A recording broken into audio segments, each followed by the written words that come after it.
Hi everybody. We're going to build a mandala together. We're going to start by creating a base for our mandala. So mandalas are circular. Mandala means circle. And what we need to make a circle is a 6x6 piece of paper, a pencil, a ruler, and we will also need something to draw a circle with. A compass, a circle stencil, and later we will also need some shapes, a shape stencil. First of all, we need to know that a mandala is symmetrical, not just left and right, but a mandala has radial symmetry. So it'll have a point in the center with lines of symmetry coming out like spokes on a wheel. We need to find the center of our piece of paper. First, we write our name on our paper. I will write my name right now. You can write yours.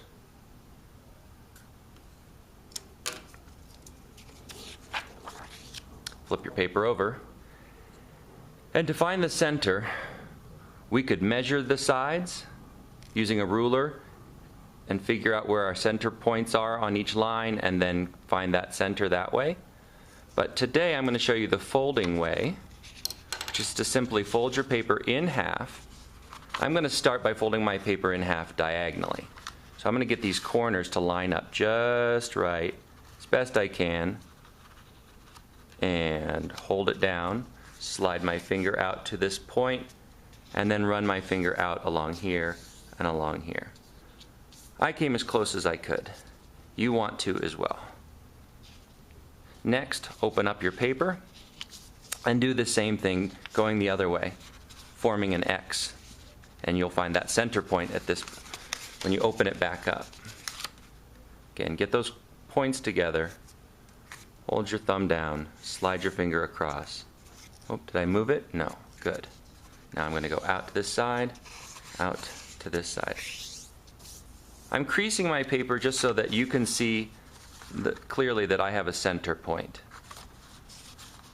When you do yours, you don't have to crease it, but you do need to see the lines well enough to be able to trace them. I'm going to put a dot right now in the center where I see the center. Not a heavy dot, a light dot. Can you see my dot? You can do that too. Next, I'm going to fold my paper in half horizontally. Horizontally is side to side. Sliding my finger to the center and out to the side and out to the side. Open it up. Yay, it came close to my point. That's good. My drawing will look better if I get a good center point. Now go the other way. This time it's vertical, up and down. Two diagonals, a horizontal, and a vertical. That's 4 times I've folded my paper in half. 4 times. So I have 1 fold, 2 folds, 3 folds, 4 folds, and each one is going through that point in the middle. I'll give you a chance to finish up your folds. Next, we're going to get a ruler and trace our lines. Now before you start drawing, let me remind you, these are guidelines, not drawing lines, so we don't need to draw them heavy. I'm going to draw mine just heavy enough so you can see them, and hopefully your lines will go right along the folds.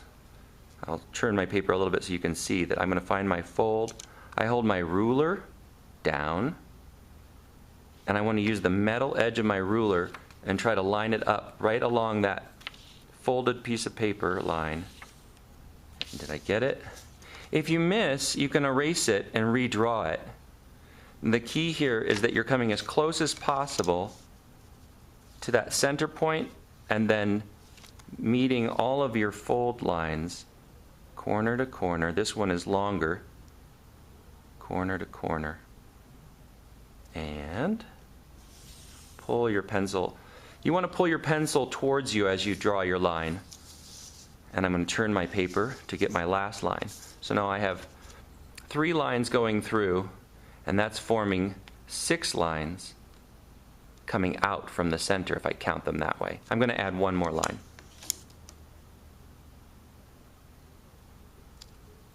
And pull. There.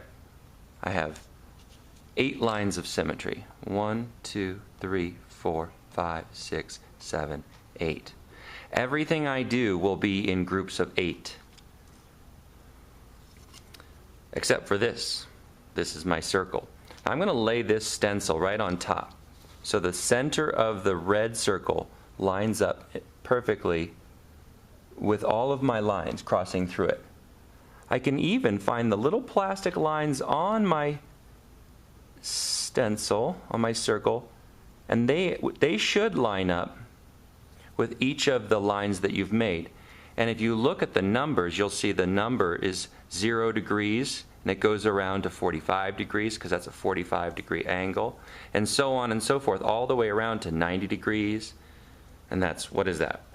135, 180 degrees. Now I'm a little off on 180 degrees. Am I off everywhere? Can I slide it just a little bit? That looks good. All the way around. Here's another 90-degree angle. Now I'm not going to trace any of these other circles. I'm only going to hold it in place and trace around. Let my pencil kind of slide around my circle. I'll move it so you can see on this side. I'll even do it left-handed. If you just push your pencil line up against the side of the plastic, you can draw even with your left hand if you have to. There it is. Lovely pizza. So my mandala now has 8 slices to it, you can see. Another way to draw a circle is to use a compass. And these are fun because they allow you to do a whole variety of sizes. Later, when we do a larger mandala, you might need to make a larger circle. And you would put that point in the center of your paper, hold on to the top, and allow it to slide around. Now this circle is way too big. This is the radius. The radius is the part of the circle that shows you from the center point to the outer point of your circle. So where do I want this to go? I'm going to bring it in a little bit to about 2 inches and see how it fits. There's a circle. It's going to fit right inside the other one. Let's try that. I'll draw a second circle just so you can see.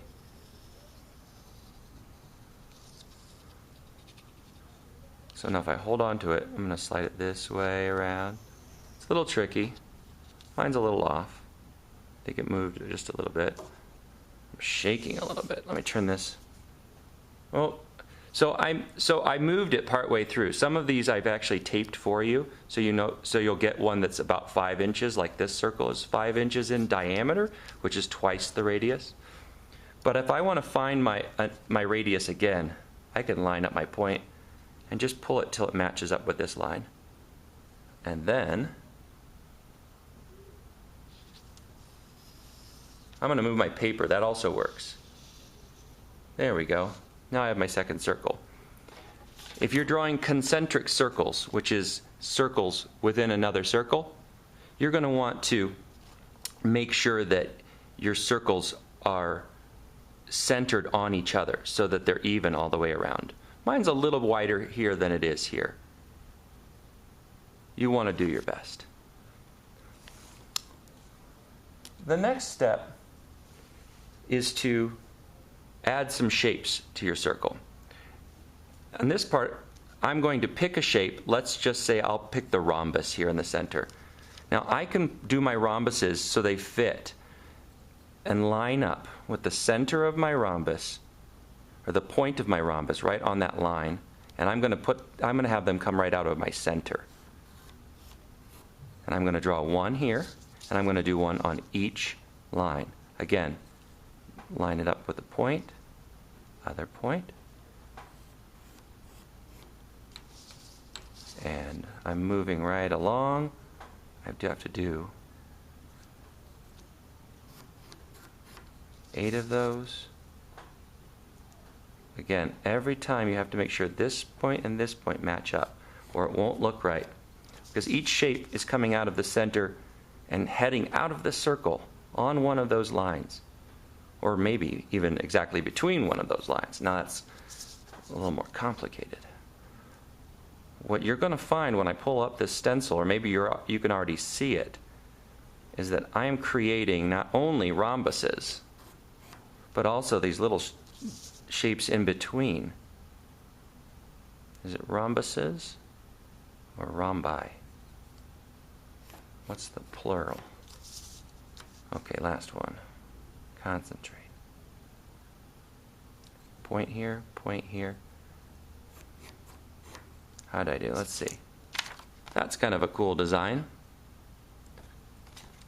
You can make your own, and when you line them up, just make sure that you're always lining them up to a reference point, one of your circle points or the center point, and then always on one of these lines. You need a reference point so you know where to put them, so you don't put them in different places on your line, always in the same place on each line. I look forward to seeing your designs. Good luck.